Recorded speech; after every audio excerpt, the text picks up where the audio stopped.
Hey everyone, welcome. Thank you for joining me. This is Tim Laskus, and you're listening to the Tim Laskus Show, episode 011. And today's featured guest is Lisa Dad. Let me first say, Lisa is a dog lover. She has a yellow lab that you will fall in love with when you check out her website, which that information will be given at the end of the show, but you got to see it. These pictures of her and her lab out on the beach running around, it's beyond great. Hey, but Lisa, she has an awesome story of walking away from a 15-year corporate career. She said, adios, suckers, I'm out of here. She didn't know what she was going to do. She wasn't even sure she was going to be an entrepreneur, but she did it. And she talks extensively on getting clear of what it is that you love, and everything else will fall into place. So grab a soft, comfy chair, grab your blanket, wherever you're at, and just chill and enjoy. The Tim Laskus Show, in search of entrepreneurial gold. Tim digs deep into the minds of his guests. Entertaining, down to earth, and informative. Now, here's your host, Tim Laskus. Welcome, everyone, to the Tim Laskus Show. I'm so honored to have Lisa Dad as my guest today. Lisa, thanks for joining me. Thanks for having me, Tim. Hey, earlier you were telling me about your yellow lab, Leo, which on your website, he looks like the best friend ever. He is, for sure. He is my inspiration and keeps me going on a day every day, actually, but especially those days where I can't get myself going. Yeah, well, tell the listeners a little bit about what you do on the side and your passion, and maybe even, what you do with Leo out there when you're not working. Yeah, I'm a big fan of blurring the lines between work and play. So I don't know if you can ever say I'm exactly working or not working, but Leo and I love to go hiking, and it gets him off the leash and gets some exercise, gets me some exercise. And it seems that when I'm hiking with him, I get my most inspired ideas. I think of things that I want to blog about, that I want to write about. I think of problems, solve my problems. And so I don't know, he's like my little guide, I guess, if you will. Yeah, well, he sounds like a special dog. How old is Leo? He will be 5 next week. Oh, that's awesome. He looks like a big boy. How much does he weigh? He's an 80-pound, I call him a Labrador because he thinks he's a lap dog. Well, that's wonderful. I'm sure he's a lot of fun. He is. Well, tell the listeners a little bit about what your focus is and your experience professionally, and what are you currently working on? Yeah, sure. What I focus on mainly is helping individuals who are in corporate and professional careers and who want to take a leap of faith and leave their status quo job behind and find more meaning and fun and purpose in what they do. That's excellent. And how long have you been working in this kind of role? So I left my corporate job about just over 4 years ago now, and it's been sort of a winding entrepreneurial journey thus far. So I guess I've been helping people that whole time, and just how I've helped them, I guess, has evolved as I've gone along. Right. Now, that was a 15-year career in the corporate world? Yeah, 15 years in corporate sales, marketing, management. Yeah, I did a whole gamut of roles while I was there. Wow. Well, and so you must have just kind of hit a wall and burned out and were like, I'm out of here. I'm done. It's when I speak about it in my book, I call it that split-second decision, years in the making. And it really was that, each year, I was climbing this corporate ladder, I was getting less and less success and fulfillment out of it. And so I kind of always had this sense that I would leave one day. And then one day it just hit me that it was the time to go. And kind of what was that, I don't know, that moment where you said, it's because usually when people make changes, it's usually out of, there's either pain or pleasure somewhere else. And many times it's that there's an enormous amount of pain where they're like, I just can't take it anymore. And so what was that like for you? Yeah, for me, it was kind of a combination of the two. I think when it was most painful for me about a year before I left, and I had decided that it was a wrong time to leave because I would have been leaving when my emotions were really hyped up. And so by the time I had made the decision, there was a major downsizing happening in my corporation, and everyone around me was afraid of losing their jobs, and I realized I was more afraid of keeping mine. And so that was a really big light bulb moment for me. And I had a sense that they were going to keep me. And so I knew that it was sort of my opportunity to go. And I just felt like there was just something more waiting for me. Hmm. So it was kind of the writing on the wall for you. It's just like, hey, it's, my time is up here, and I have other pastures, so to speak, to go to, and enjoy myself. And I'm a firm believer that life is way too short just to kind of sacrifice and be in a job that you no longer enjoy because you spend more time there than you do with family and friends. Exactly. And I think it transfers, right? I mean, if you're miserable in your job, you take that energy home with you, whether you realize it or not. When you walk in the door, that whole essence of, lack of satisfaction, lack of fulfillment, lack of joy, it carries forth. And we bring that into all of our relationships in all areas of our lives. So I do believe as well that it's important to be able to get more out of your job than just a paycheck. Hmm. Yeah, and you had mentioned something that I thought was pretty powerful that kind of leads into the next segment about some tips that you would have for other entrepreneurs. And you mentioned earlier that you didn't leave when you were you know too emotional in the moment. What did you mean by that? And then follow up is what other tips could you give for entrepreneurs or want to be entrepreneurs out there? Yeah, I think it's important that to recognize that everybody has bad days. Nobody loves their job 100%, 100% of the time. And so what I'm speaking about is I knew that at the time that my situation was really rough on me. And so I had these hyper emotions. And I just suggest to people that, look, if you're just going through a time period, maybe it's a certain task you're working on, or maybe it's a certain boss that you've been given, and you're like, I'm miserable. You just don't up and quit your job out of the blue. I think if you can recognize that there's just too many days, that you've got more days that you don't want to get out of bed and go to work than you have days that you're jumping out of bed to go to work, that's different.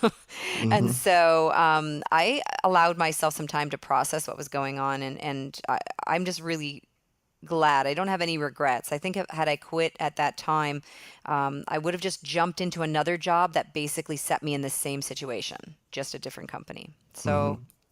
so I suggest that people at least have some time to at least be able to separate the emotions from the underlying. It's like rational thought is sort of overruled sometimes when our emotions are high. Hmm.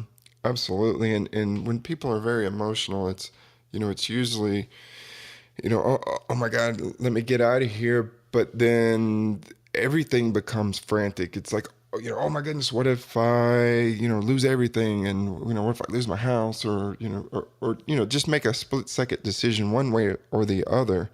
That emotion is just so overwhelming, and they're unable to really see clearly, what's ahead of them. Yeah, and I don't suggest you do nothing at that point. I think if you have a lot of emotions going about your job in particular and it's affecting the rest of your life, that is the perfect time to start doing a deeper dive analysis of why. That's the time to ask some questions. That's the time to do some introspection. There's lots of things people can do at that time. So I'm not suggesting that they just stay put and be miserable. I'm just Hmm. suggesting that there's this gap or this transition period where you've got an opportunity to really sort of leverage that time. I've still got a job, but I've got some opportunity to figure out what is it that I really want in my life. Hmm. Where do I really want it to go? Right. And to really refocus. And so what's been helpful for you as far as a real resource that you've kind of stumbled upon that's helped you in your kind of day-to-day functioning, either now or maybe in the past?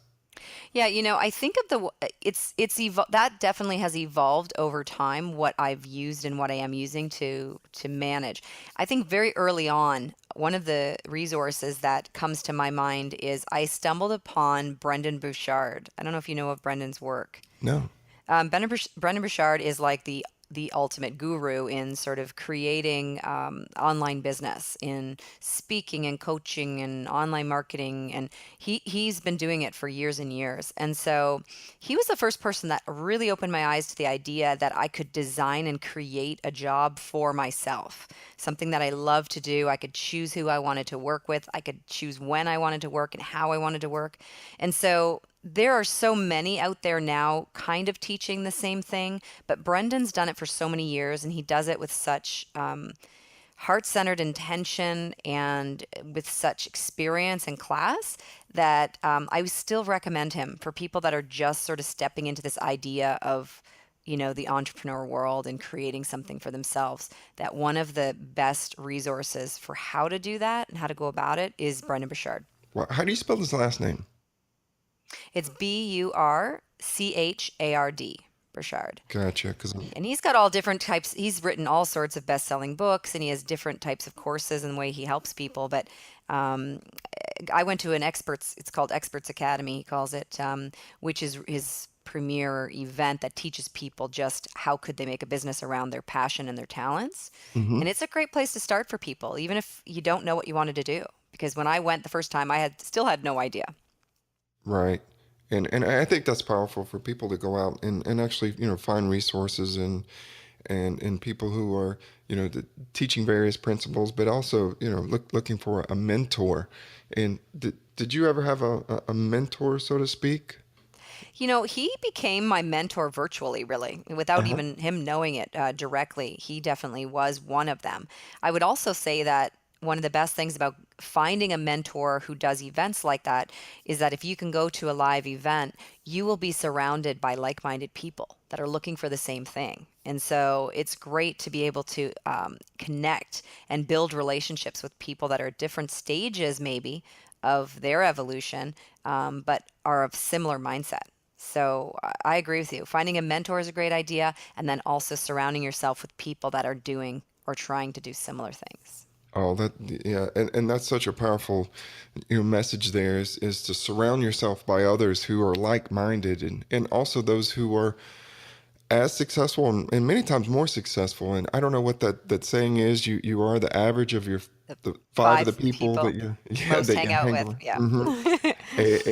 And so Jim find Rohn. those. But what would you say to people who say, well, that sounds kind of shallow. You're only looking for people who are successful, and because it's all about the money. What would you say to some of the naysayers that kind of don't agree with that? Well, I first say read chapter 7 of my book. No, I did an entire chapter on success, actually, because when I wrote the book, I went out and interviewed dozens and dozens of people that had successfully transitioned. And I wanted to understand, what does success look like and what does it mean to them? And very quickly, I came to realize that the majority of them, I said, how did the success evolve? And a lot of them had the typical definition of success that a lot of us have been socially, raised to believe, which is you have to have the big house and the big job and at least a six-figure salary and the car and all of the things that go with it. And majority of them, in fact, I think every single one of them said their definition of success changed. And so what I say to people is the more you can ask yourself questions about what you want in your life and what truly makes you happy, you can start creating your own definition of success. And so if having $1 million really brings you joy, great, go get $1 million. But if, there was a time where I realized that I would be willing to make half as much money if I could be twice as happy.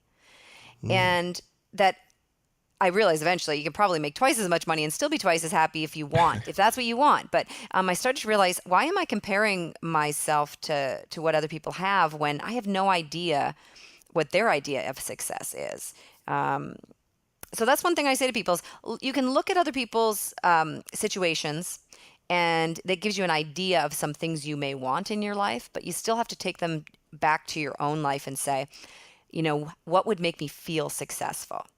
If I could have an impact on someone's life, like I just got off the phone call with one of my clients, and some of the breakthroughs that she is having is worth so much more to me than the amount of money that she's actually paying me for it. Yeah. It's it's that gratification that you get that you've helped someone, you've given value to someone, you've helped them to improve, to take their lives to the next level. And yeah, you can't put a price tag on that. And I don't think money gives you that.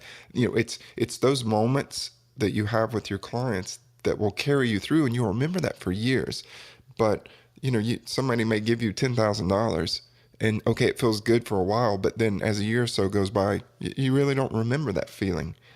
You don't. And, I would say also that Jim Rohn's quote is that you become the average of the five people that you most hang around with, or something like that. But Mm-hmm. he doesn't say you make that much money as the five people around you. He says you become the average of the five people. So, which is to say that's more than just money. So if Mm-hmm. you start hanging around people that impact other people's lives in a positive way, the chances are it's going to rub off on you, and you're going to start impacting people in a positive way. If you hang around people that are very fit and love to exercise and go on physical adventures, and they eat healthy, the chances are you're going to eat healthier. You're going to be more physically fit. So it's several factors, I think, when you're thinking about who are you surrounding yourself with. Yeah, and that's very, very true. And I'm glad you clarified that, because I think people tend to think of the monetary, and the cars and the homes and all of that stuff. But he was more specific in the other important areas of that. Well, thinking back to when you were growing up, did you know early on you wanted to be an entrepreneur? Did you know anything about entrepreneurship, and maybe what messages did you have as a woman growing up about being one? No, I wanted to be a doctor. So to me, that didn't mean entrepreneur. Now, mind you, lots of doctors, and it's different. I'm Canadian, and so it's different in Canada versus the US. And so you could say being a physician is somewhat like being an entrepreneur. But no, it didn't dawn on me that that's what I would do. I really was set on this idea of being able to help people. And that's what I wanted. I wanted to help people. And I thought that I would do that in medical field, because I was always interested in science and medicine in general. So I didn't know that I would be an entrepreneur even when I left my corporate job. I was looking to see what I wanted to do with my life, but I didn't say I'm definitely going to work for myself. I didn't, at least that first day. Hmm. And who did you look up to as a role model? Were you able to find other women that you connected with, or was it just maybe some of the more well-known names that were men? Um, I think I looked up to both men and women.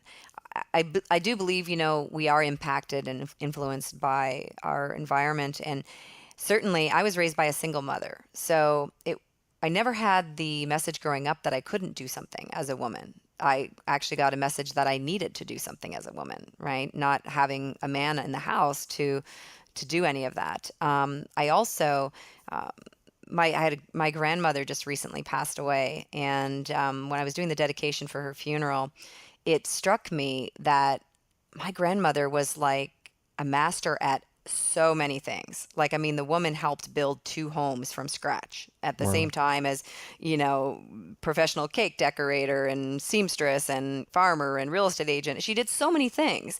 And growing up, that was just Nana. She could just do everything.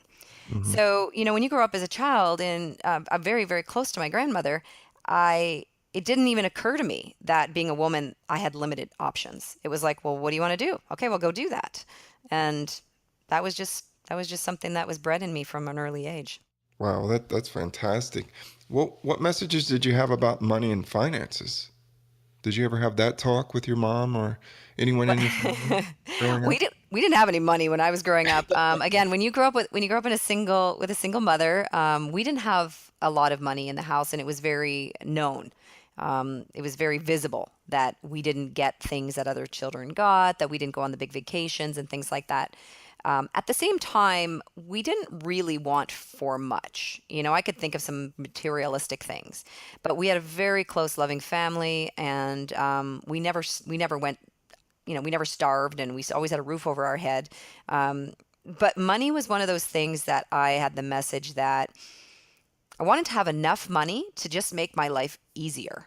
I didn't need to be Hmm. rich, and I still don't. I want to have enough money, enough to be able to do the things I want to do, to be able to choose the type of work that I want to do. So right now I think of money as no one's just going to hand me money for nothing. I get to go out and create something of value before someone gives me money. But yeah, I don't feel like I need excessive amounts of it. Hmm. What would you say to people out there who think, you know what, money is the root of evil? What would you say to them? I would say to them that if that is a true belief, that it'll be very difficult for them to ever have a really abundant lifestyle. Because Hmm. I think there's the two things there is that it's putting such a negative energy on money that it's going to, I think, subconsciously or consciously stop people from really being successful financially. I also think that it is negating all of the good that money can do. So if if someone, there's a saying that money is like alcohol. It makes a good man better and a bad man worse. And I think it's true. If you're coming from a really well-intentioned place where you want to serve the world in some positive way and you want to make a change in the world, then if you're very successful at that and you make a lot of money at it, you'll have excessive money where you can then say, well, now I can use a lot of this money to make an even bigger difference, right? Hmm. So I can, donate $1 million to some cause that is true to my heart. I can't do that if I don't have any money. So it's not just people's time and energies and efforts that are needed for a lot of causes. A lot of times it's money that's needed. So you can choose to do really good things with money as well.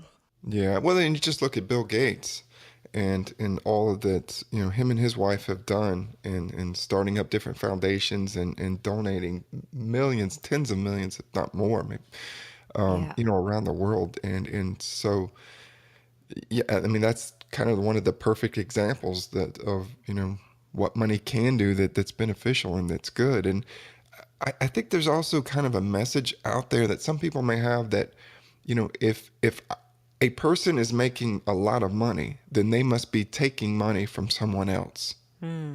Do you think people sometimes have that? It's like, well, it's got to. There's only a kind of an infinite amount of money, and so if you have a bigger slice of the pie, then there's other people who are suffering.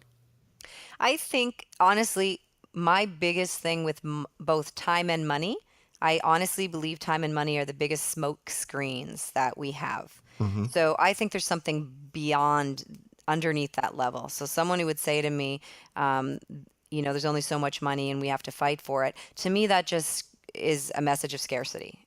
Yeah. And it's not just specific to money. They may be saying it's specific to money, but it would, if they all of a sudden got money, there'd be something else they would feel scarce about. Hmm. I think it would just get filled with something else. So anytime someone raises money or time as an issue, I always want to dig deeper and say what's really going on here. So if someone Hmm. says, I don't have the time to write the book I want to write. Okay. Is something else going on there? I don't have the money to leave my job and chase my dreams. Okay, well, what's underneath that? How much money would it take for you to actually feel like you could do that? And most Right. people don't have an answer to that question.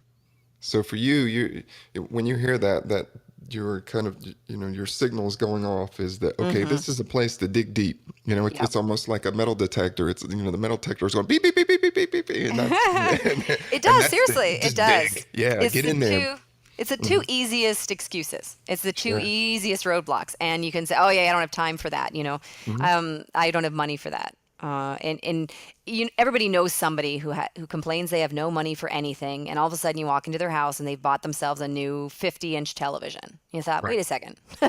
you didn't have $5 to buy a coffee yesterday for your Hmm. good friend, but you have enough money to buy a 50-inch TV. So it's not about money. It really is never about money. It Absolutely. feels real. It feels real, Uh-huh. but it's It not. feels real to me. Absolutely. Yeah. Absolutely. Well, that's powerful.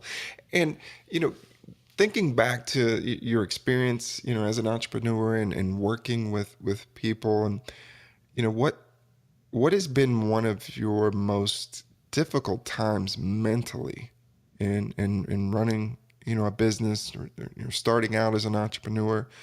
Hmm. And how did you cope and kind of pull yourself through it? Those again evolve every day, but I think one of the biggest challenges for me is that I came from a marketing and sales and business background. And so when I decided to go into business for myself, it frustrated me to no end that I had a really hard time doing some of the typical things I used to do all the time. So trying to brand myself, what was I going to call my company? What kind of messages did I want to say? Who was I really speaking to? I mean, these were things that I used to help other people do all the time. And I thought, how can I not do this for myself? And again, over time, what I learned was that, like time and money, it was a bit of a smokescreen, because it wasn't about my inability to do marketing. It was really a need for me to get really clear on what it was that I loved to do and what I wanted to do. And with over time, as I got more and more clear with that, the rest of it sort of fell into place. But man, it was frustrating in the beginning. Now, so do you think you have an easier time dealing with challenges that come your way just due to having that experience, or is it kind of equally as difficult? Does it get better with, Does it get better? You yeah. know what gets better? My ability, my coping strategies, and my bounce time. I say bounce time because as an entrepreneur, the entrepreneurial journey is a roller coaster. There's lots of ups, there's lots of downs, and there's always going to be a new challenge and a new day. And I think what you get better at is not getting so emotional and hyper responding to it when you're down. It's like, I'm really frustrated, so I'm not going to throw in the towel or quit. I realize this is just another challenge in front of me.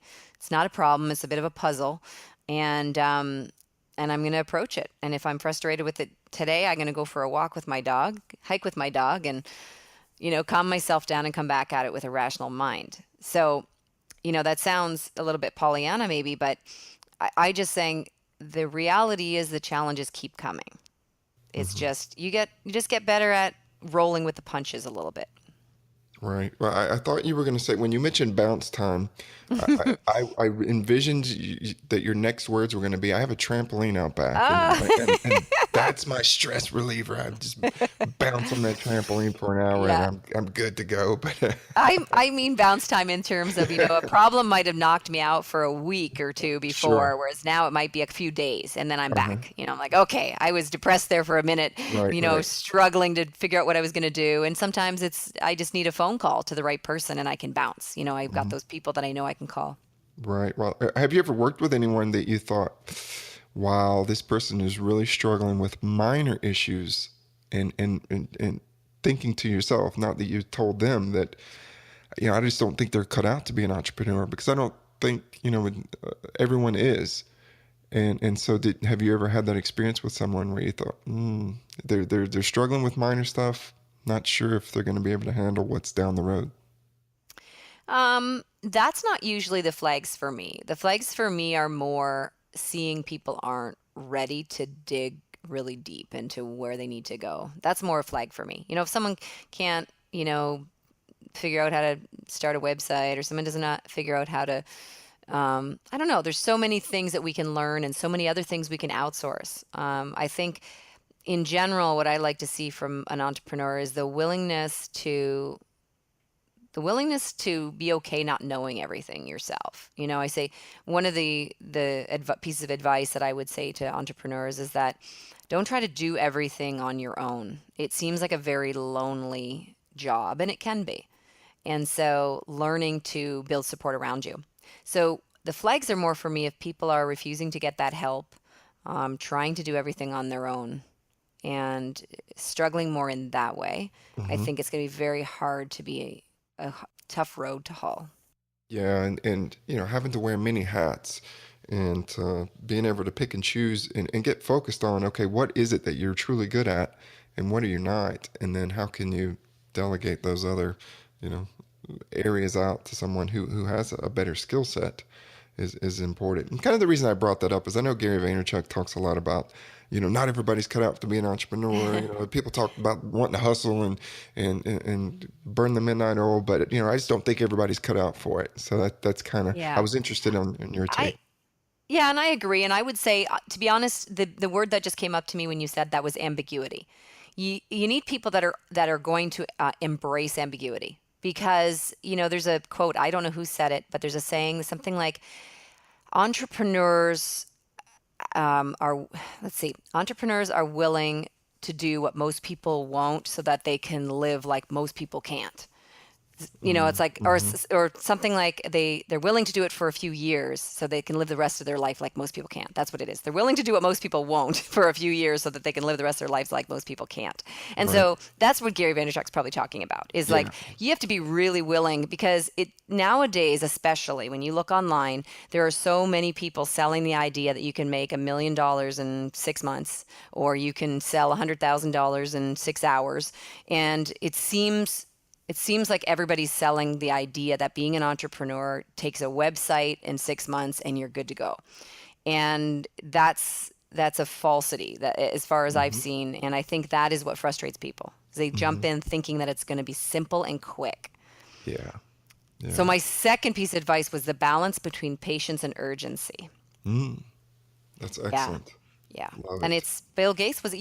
You mentioned Bill Gates. Bill Gates is the one that said most people overestimate what they can do in a year, but underestimate what they can do in 10. Yes. Yeah. So I think just powerful. Yeah. You had talked about, being fulfilled by, the clients and people that you work with and their achievements. If you were to kind of project into the future 20 years and looking back, after you've gone in this 20 years into the future, 3017, what do you think will be the most fulfilling moments during the next 20-year journey for you? The most fulfilling moments, I think they'll be similar to what they are now, which is seeing someone else have a breakthrough and have success and know that I maybe had a small part in it, that I was a little bit of a catalyst or helped them see something a different way. And it was just a little bit of a nudge that, played a part in that. Yeah.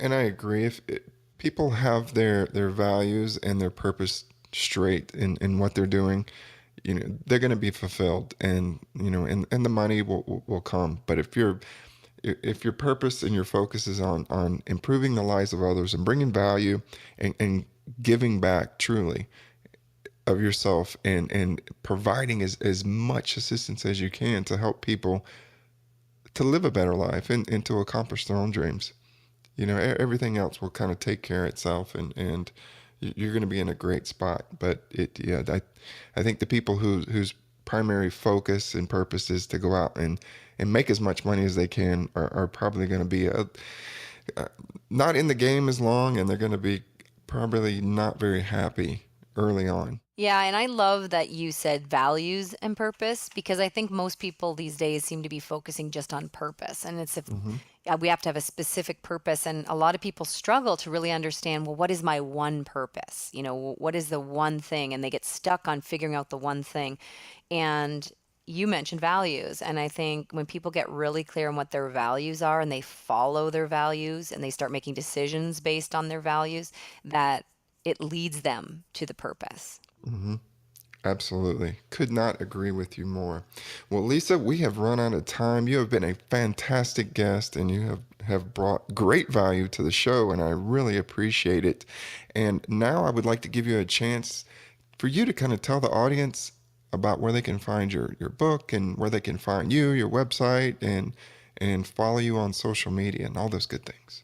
Well, first of all, thank you, Tim, for having me on your show. Some great discussions and some really great questions. So congratulations on your wonderful new show. Thank you. Yeah, and the easiest place to find me is on my website, lisadad.com, and it's DADD.com.